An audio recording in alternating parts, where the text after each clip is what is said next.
Hi. So this is my third video on Moths. I actually shot the third one right after I did two, but my internet kept dying, and because of that, the whole entire thing didn't load properly. So here's my final, I think, attempt on my moth videos.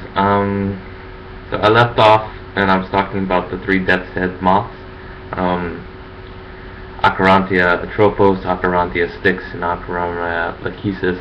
And so I talked about Acherontia styx, I believe, which Acheron, the river of woe, and Styx, the river of the oath. I forgot to mention that Acherontia styx is found in kind of the Asia area, so India, Malaysia, the Philippines, Indonesia, kind of up to Japan, Korea area. So that's Acherontia styx. The other two, Acherontia atropos and Acherontia lachecis, are a little bit different, and their name starts with Acherontia, which I explained was the river of woe. But then Acherontia atropos and Acherontia lachecis are atropos. We'll start with Acherontia atropos. Acherontia atropos is named after river Acheron of woe, like the family all is of the death's head moth. And then atropos is the form of atropa, and atropa was one of the fates in Greek mythology, and in Greek mythology there's three fates. There's Atropa, there's Lachecis, and then there's Clotho. Sometimes Atropa becomes Atropos, and sometimes,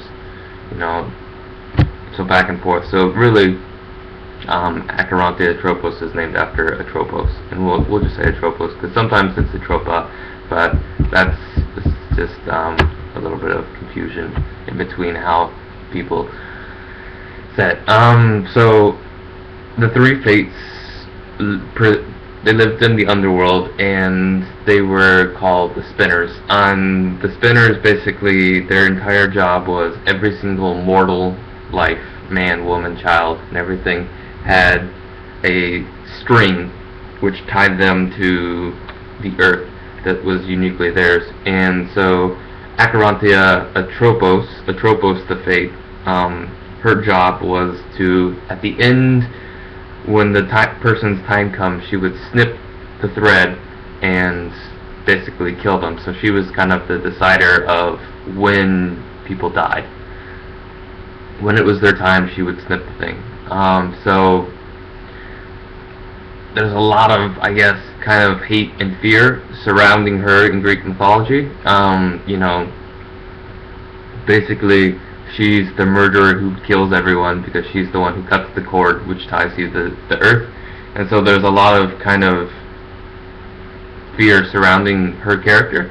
And as you can imagine, the person who basically says, alright, your time's up, you're dead, there's a little bit of fear around that. So Acherontia atropos, the death's head moth, that's found in Africa, the Middle East, the Mediterranean, and parts of Europe, all the way to the furthest western point of Europe, which is the Azores, which is actually heritagely where I'm from, Portugal. And so Acherontia atropos is named after her. Acherontia lachecis is named after one of the other fates, and Lachecis was the fate who basically sorted out the strings of life and said, this is so-and-so strand, it's this long, this is so-and-so strand, it's this long. So basically she decided how long you were going to live, and she was the one who did the measuring of the length of your life. And so Acherontia lachecis is named after her. And the third fate is Clotho, and Clotho was basically the fate who spun the threads.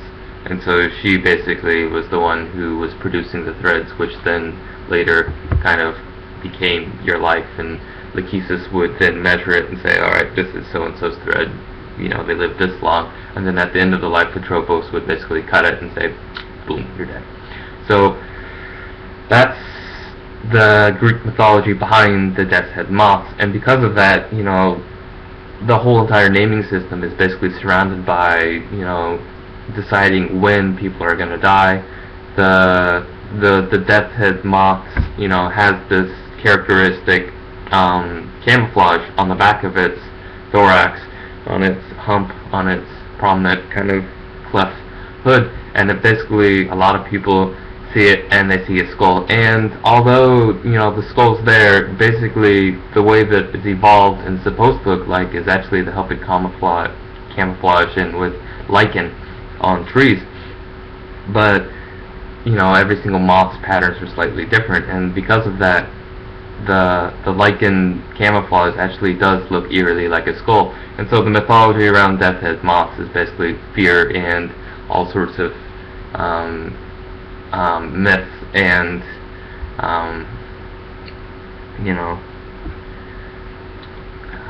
superstition. That's the word I was looking for. Superstition. And because of that, they've become this cult icon that basically everyone is attached to. Silence of the Lambs is one of the main proponents of basically that also. And because of this, they become this cult figure in the Lepidoptera, the moth community. And because of that, they're one of my favorites. However, the reason why I really love death's head moths is because they're completely misunderstood. Their physical appearance is surrounded by this entire, fear of death, and they're these scary, horrible things. As a matter of fact, there's some superstitions that they have stingers, and that if they sting you, you'll die instantly, or that they're omens of death, and if one lands on you, you're sure to die, and all kinds of stuff like that. And when in reality, like I explained, basically the skull camouflage is nothing more than them trying to fit in with the lichen on certain trees. And the thing about the death's head moth is that as larvae, they basically feed on nightshade leaves. So potatoes are basically a member of the nightshade, and because of this nightshades, there's a lot of, toxins in their leaves, and because of this, a lot of the caterpillars are poisonous to eat. The caterpillars are armed with this little kind of barb thing, and it looks like a stinger, and because of that, a lot of birds and people are actually fearful for them, thinking that, it's going to sting me and it's going to kill me, when in reality, it's just a caterpillar. But when it grows up, the death's head moth's diet changes a little bit, and believe it or not, death's head moths are not these ominous, horrible things that are going to kill you. They're actually nothing more than basically fat, drunken gluttons. And I'll tell you why. So, a lot of insects, what they crave, and you'll see this in butterflies and things, is pollen and nectar. And in the nectar, there's glucose. But death's head moths, they're a little bit different than a lot of butterflies and moths and skippers, and basically what they crave more than anything is honey, because what is honey? Nothing more than digested nectar and basically pure sugar. And so the death's head moths are actually sometimes called honey robbers or honey thieves, and basically, being hawk moths, they are allowed to, they have little tymbals on their wings and they make noises, but death's head moths are in particular very interesting in this case because they actually can emit these squeaking noises. And the squeaking noises acts as a deterrent if something wants to, eat it, and it becomes this threatening defense system. But also the squeaking noise is evolved over time to kind of trick bees. And basically a death's head moth scent is the same as bees, worker bees. And so what they can actually do is they can fly into hives undetected by the entire swarm of bees that lay over the honey and are constantly guarding it. And because of it's so quiet and it smells just like worker bees and it's able to emit these squeaks, it can trick the bees into thinking that it's one of them. And so it can then land on the hive, eat as much honey as it wants, and fly out. However, the risk that it constantly seems to do, and this is why I find it so humorous, is because they're thought of these elegant, deathly things, is that they're actually gluttons, and their eyes are a little bit bigger than their stomach. And so often what they'll do is they'll successfully get into the hives and they'll trick all the bees, but they'll drink too much honey and then be unable to actually exit the hive or fly away gracefully, being so swollen and full, and then the bees will suddenly say, wait a second, you're not one of us, and sting it to death. And so basically, it's nothing more than a fat, drunken glut who basically thinks that, you know, I'm really tricky and I can get away with things, and it overshoots and it basically ends up killing itself accidentally, and a lot of times. Often they'll get away, and often they're quite successful as well, but that's one of the characteristics of death's head moths, is that they often end up killing themselves because they try to get away with more than they can chew, or in their case, succeeding with a proboscis.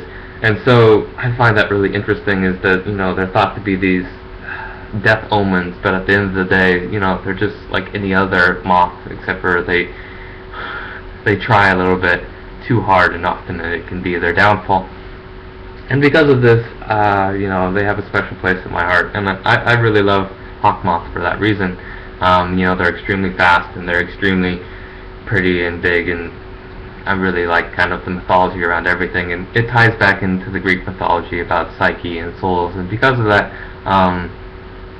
I don't know, it just kind of concludes that, you know, the interesting things that people kind of often cast out to the sides, like moths, because they're not as beautiful or as pretty or as active during the day, or their behavior isn't as elegant because of, you know, man-made lights, that people, as butterflies, that they're often kind of cast out and thrown to the side, and they're feared, when in reality, you know, they're nothing more than nighttime wanderers who are just trying to find their way in the dark and eat and produce and get on with their lives. And so I guess the reason why I love moths is that I mentioned earlier that, you know, they're thought to be returning souls, and I lost my grandmother when I was about 18, 19, and she was really encouraging about my entomology and my love for insects and my love for photography and my love for kind of nature and biology and exploring life, so kind of the National Geographic telltale signs of one of those kids, and she was really supportive of that, and she really loved butterflies and insects and moths and just Greek mythology, and tying it back into, you know, moths and butterflies being departed souls coming back to visit you. I'm not saying that that's what I believe in, but it's just a nice comforting thing for me to have in my back of my head. You know, with the insomnia and spending time with moths, and just the kind of seeing the beauty in things that people cast out is appealing to me, and because of that, I rear, you know, caterpillars, and I try to raise moths, and I capture them, and sometimes I, you know, talk to them and wonder, you know, who they are trying to come and visit me, and, you know, it's nothing more than mythology and superstition and tall tales, but it's comforting and nice in a certain way. So that's moths. I'll probably talk more about moths always, because, like I said, I'm a little bit obsessed with them, and yeah, other insects too. It's not just moths. I study entomology constantly. Matter of fact, right now I have a book that is overdue at the library, and it's basically the entire guide to entomology, and I write down about, you know, the taxonomy and the anatomy and the tagmosis and, you know, the coxa and the femur and all the different leg parts and the thorax and the mesothorax and stuff like that. So I love insects and I love bugs, and, you know, a lot of people think that they're creepy and weird, but, you know, it's just these tiny little, you know, life and treasures. They're completely complex and so successful and different than us, and I don't know, I always found that kind of magical and appealing. So that's moths. Yep, I hope you enjoy it, and I'll talk about them later, but that's just 3 moths that are important to me, the death's head moths. And so, yep, that's moths, and I hope you guys have a good rest of the day. And I'm just going to probably take a shower, because I look like I just woke up, and get on with my day. But hopefully this one works, and it's not as failed as the other ones. It's not probably as thought out as the other ones were. I had a script and everything, but I think I lost it somewhere in my messy desk. And so, yeah, that's my timer saying it's time to go. So, moths, they're cool.